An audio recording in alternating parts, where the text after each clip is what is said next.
एक समय की बात है, दूर किसी प्राचीन राज्य में, जहां घने जंगल और ऊंचे पहाड़ थे, एक छोटा सा गांव बसा हुआ था। इस गांव में राहुल नाम का एक युवक रहता था। राहुल दूसरे गांव वालों की तरह बहुत मेहनती था, लेकिन उसके मन में हमेशा एक अनजाना डर और निराशा रहती थी।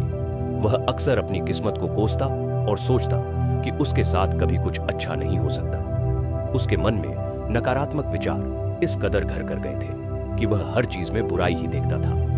एक दिन उस गांव में एक महान भिक्षु का आगमन हुआ, जिनके बारे में कहा जाता था कि वे भगवान बुद्ध के साक्षात उपदेशों का पालन करते हैं और लोगों को जीवन का सच्चा मार्ग दिखाते हैं। भिक्षु के आगमन की खबर पूरे गांव में फैल गई और लोग उनसे मिलने के लिए उमड़ पड़े। राहुल भी उत्सुकतावश भिक्षु से मिलने गया, लेकिन उसके मन में अभी भी शंकाएं थीं। भिक्षु ने एक बड़े बरगद के पेड़ के नीचे बैठकर प्रवचन देना शुरू किया। उन्होंने कहा, हे ग्रामवासियों, यह संसार तुम्हारे विचारों का ही प्रतिबिंब है। जो तुम सोचते हो वही तुम बनते हो। तुम्हारे मन के भीतर एक असीम शक्ति छिपी है, जिसे आकर्षण का नियम कहते हैं। राहुल ने यह बात सुनी, लेकिन उसे पूरी तरह से समझ नहीं आई। उसने सोचा, यह कैसे हो सकता है? मैं तो हमेशा अच्छी चीजें चाहता हूं, लेकिन मेरे साथ तो बुरा ही होता है। भिक्षु ने राहुल के मन की शंका को भांप लिया और एक कहानी सुनानी शुरू की। एक बार की बात है, भिक्षु ने कहा, दो यात्री एक ही रास्ते पर चल रहे थे।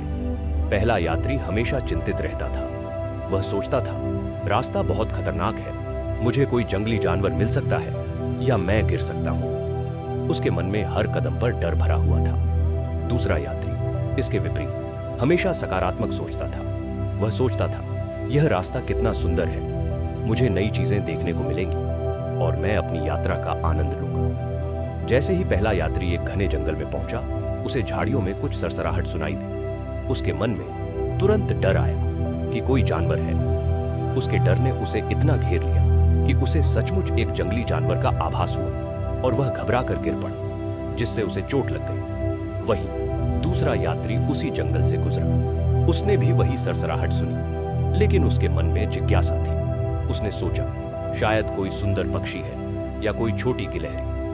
वह धीरे से आगे बढ़ा और देखा कि कुछ पक्षी झाड़ियों में खेल रहे थे और उसे उनकी मधुर आवाजें सुनाई दी। उसने अपनी यात्रा का आनंद लिया और सुरक्षित मंजिल तक पहुंचा। भिक्षु ने अपनी कहानी समाप्त करते हुए कहा, देखा, तुम्हारे विचार ही तुम्हारी वास्तविकता का निर्माण करते हैं। तुम्हारा मन एक शक्तिशाली चुंबक है, जो उसी चीज को अपनी ओर खींचता है जिस पर तुम अपना ध्यान केंद्रित करते हो। यदि तुम नकारात्मक सोचते हो तो नकारात्मकता को आकर्षित करोगे। यदि तुम सकारात्मक सोचते हो तो सकारात्मकता तुम्हारे जीवन में आएगी।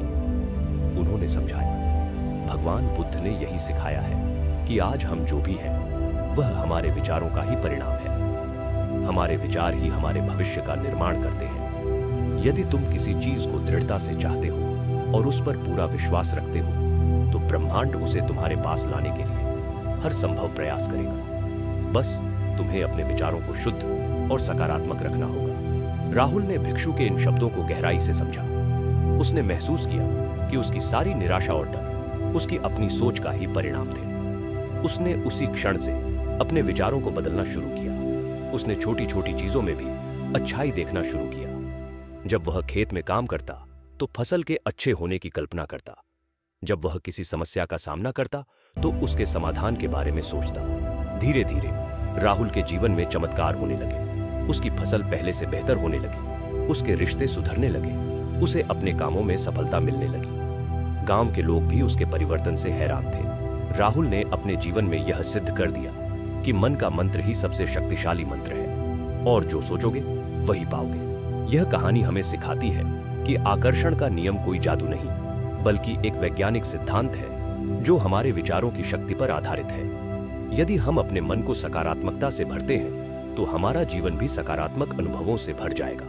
तो आज से ही अपने विचारों पर ध्यान दें, क्योंकि आपका हर विचार आपके भविष्य का निर्माण कर रहा है।